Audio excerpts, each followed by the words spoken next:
Welcome back. Sam the Electrician here, talking about Western independence and Alberta separation. Thanks for joining me again. I was just watching Michelle Rempel's video on this freedom of speech issue that's popped up with the Heritage Minister of the government intending to go ahead and implement the 97 points or however many number of points this what they call an independent panel, which is obviously staffed full of leftist government overreach types that sat in a room for 2 years in an echo chamber and decided it was a good idea that Canadians can't think for themselves, and we need to license and regulate everything that's going to be on the internet other than what we determine is a press organization. So Ms. Rempel in the question period in the House of Commons, must have been yesterday, maybe today, I don't know, asked the Heritage Minister a couple questions, actually a few questions over the last 2 days, and he still didn't come up with an answer. His answer was very ambiguous and very unclear. He said it sounded very clear, and it fooled a lot of people, even fooled some of the reporters whose lives would be affected by this, possibly, even though they're probably already licensed government CBC employees anyway, so they're probably fully on board with eliminating the competition.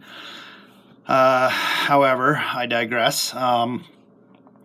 He said, we're not going to regulate any media or press outfits or whatever word he used. But that leaves open the question, who determines what is a news organization and what is a real press organization?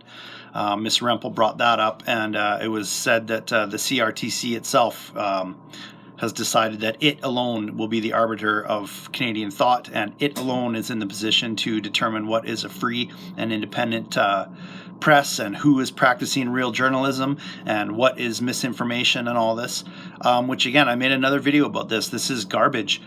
Almost anything that you say to anyone now can be opinion, or a spin can be put on it. So if you don't like what they're saying, you can call it misinformation. I call everything that comes out of the CBC misinformation in my mind.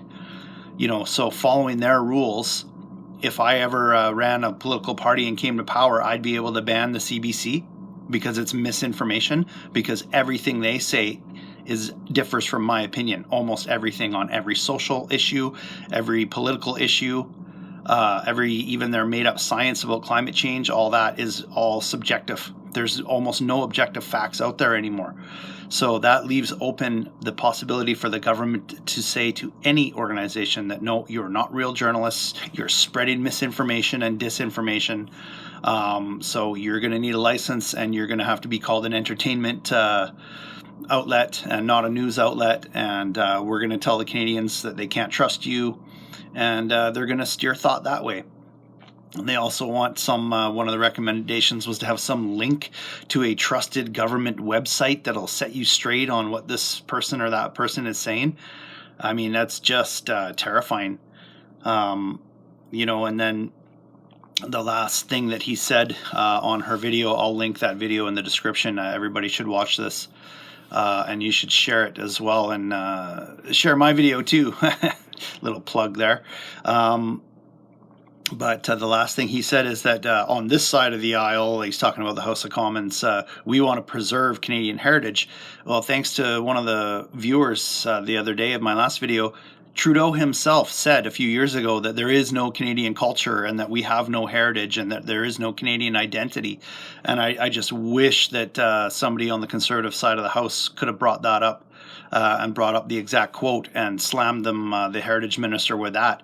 I mean, if Trudeau actually believed that there is no Canadian identity, heritage, or all that stuff that he was saying to try to promote the globalism and the multiculturalism and the unfettered immigration that he's allowing in this country, and actually ruining our culture by letting in too many people too quickly to assimilate, then why is there a heritage ministry in the first place?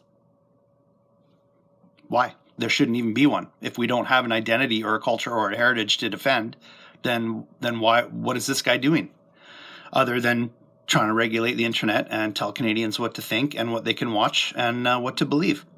So, once again, tying it all back in, the West has got to get out. Saskatchewan, get on those signatures and get your party organized, get it registered, and together we'll be stronger. We can walk out together. Take it easy.